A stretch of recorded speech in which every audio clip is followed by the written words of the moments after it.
Big boss Telugu 8లో 4వ వీకెండ్లో నాగార్జున చాలా కూల్గా కామ్గా వచ్చి చిన్నగా మొదలుపెట్టి గట్టిగా వార్నింగ్ ఇచ్చే వరకు ఓ టెంపో మెయింటైన్ చేశారు.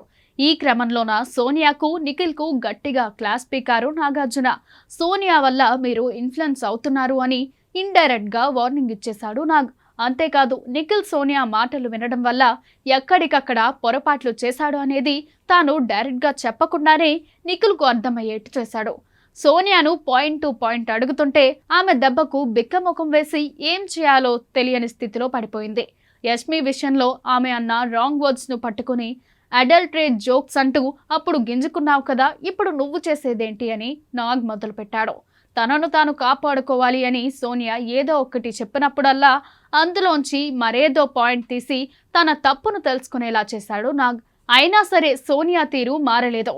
నాగార్జున బ్రేక్ ఇచ్చి వచ్చేలోపు మళ్ళీ సీత మీదకు యుద్ధానికి వెళ్ళింది. అది కూడా నిఖిల్ విషయంలో. దీంతో నాగార్జున మళ్ళీ కలగజేసుకుని, నిఖిల్ నీ విషయం నువ్వు మాట్లాడుకోలేవా, నీకు సోనియా వక్కల్తా పుచ్చుకుని వెళ్లాలా అన్నట్టు మాట్లాడారు నాగ్. అంతేకాదు సోనియా కూడా తన తప్పును సరిదిద్దుకోకుండా సీత అండ్ టీంను కన్విన్స్ కూడా చేయకుండా వారిపై యుద్ధానికి వెళ్ళింది. దీంతో మరింత నెగిటివిటీ మూటగట్టుకుంది సోనియా.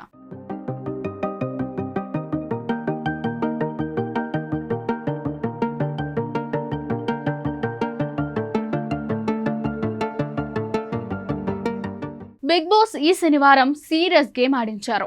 ఎవరు హీరో ఎవరు జీరో అనుకుంటున్నారు, కారణమేంటో చెప్పండి అంటూ వారికి కిరీటంతో పాటు జీరో స్టాంప్ కూడా ఇచ్చారు. ఎక్కువ మంది నబీల్ను పృథ్వీను హీరో అంటూ కిరీటం పెట్టగా, ఎక్కువ మంది నాగమణికంఠను జీరోగా చేసి ఇంటూ స్టాంప్ ఇచ్చారు. నాగమణికంఠను కావాలని టార్గెట్ చేసినట్లుగా అనిపించింది. ఎక్కువ మంది నబీల్ను హీరోగా కిరీటం పెట్టారు. ఆ తర్వాత పృథ్వీకి హీరోగా ఎక్కువ మార్కులు పడ్డాయి. మొదటి 2 వారాలు అగ్రెసివ్గా ఆడుతూ నోరు జారిన ఈ హీరో 3వ వారం నుంచి చాలా మారిపోయాడు. గేమ్లో తన బెస్ట్ ఇవ్వడంతో పాటు అందరితోనూ మంచిగా ఉంటున్నాడు. రీసెంట్గా బెలూన్ టాస్క్లో 3 గంటలు నిల్చుని బెలూన్ పగిలిపోకుండా కాపాడుకున్నాడు. దీంతో అతని గ్రాఫ్ పెరిగిపోయింది. నబీల్ ఇంట్లో ఎంత పవర్ఫుల్గా ఉన్నాడో తెలుసుకుందాం. తన గేమ్ను ఎంత పర్ఫెక్ట్గా ఆడుతున్నాడో కూడా అందరికీ తెలుసు. క్లాన్స్తో సంబంధం లేకుండా అందరూ అతన్ని అభినందించారు. అంతేకాదు నబీల్కు ఇష్టమైన కబాబ్స్ను కూడా గిఫ్ట్గా పంపించాడు బిగ్ బాస్.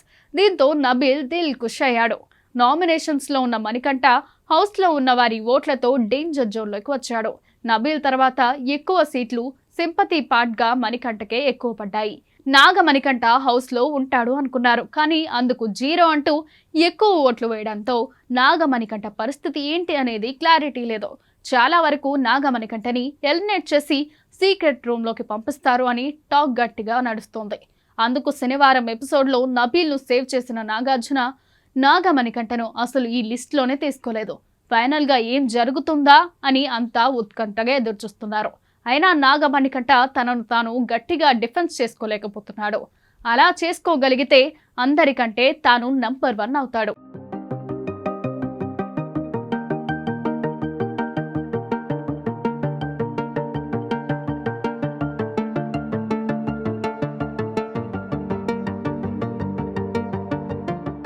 ఈ క్రమంలోనే వారితో పాటు యష్మికి కూడా గట్టిగానే క్లాస్ పడింది. సోనియా విషయంలో యష్మిపై మంచి అభిప్రాయం వ్యక్తం చేసిన నాగార్జున నాగమణికంఠ విషయంలో యష్మి కామెంట్స్ను వీడియో వేసి మరీ పరువు తీశాడు. తాను చేసిన తప్పుకు తప్పుడు మాటలకు నాగమణికంఠ ఎంత బాధపడి ఉంటాడు అని నాగ్ గట్టిగా మందలించాడు. విష్ణుప్రియ కూడా నోరు జారి చేసిన కామెంట్స్కు నాగార్జున నవ్వుతూనే అనాల్సిన మాటలన్నీ అనేశాడు. నిఖిల్ పృథ్వీని పట్టుకుని పులిహోర దద్దోజనం అంటూ విష్ణు కామెంట్స్ చేసిన వీడియోను ప్లే చేసి మరీ వార్నింగ్ ఇచ్చాడు నాగ్. చేసేదేమీ లేక ఆమె క్షమించమని వేడుకుంది. అందరికంటే నైనికకు గట్టిగా క్లాస్ పడింది. ఎందుకంటే ముందు ఉన్న నైనిక వేరు, ఇప్పుడు ఉన్న నైనిక వేరు. ఆమెలో స్పిరిట్ తగ్గింది. గేమ్స్లో తన పర్ఫార్మెన్స్ కనిపించడం లేదన్నారు. ఈ విషయంలో నాగార్జున కూడా ఒప్పుకున్నారు. నామినేషన్స్లో ఉన్న వారిలో నాగమణికంఠను పక్కన పెడితే ఈ రోజు నబీల్ని సేవ్ చేశారు నాగార్జున. ఆ తర్వాత వారిలో ఎవరు ఎలిమినేట్ అవుతారు అని ఫ్యాన్స్ ఉత్కంఠగా ఎదురుచూస్తున్నారు. సోనియా కానీ ఆదిత్య ఓం కానీ ఎలిమినేట్ అవుతున్నారని తెలుస్తుంది.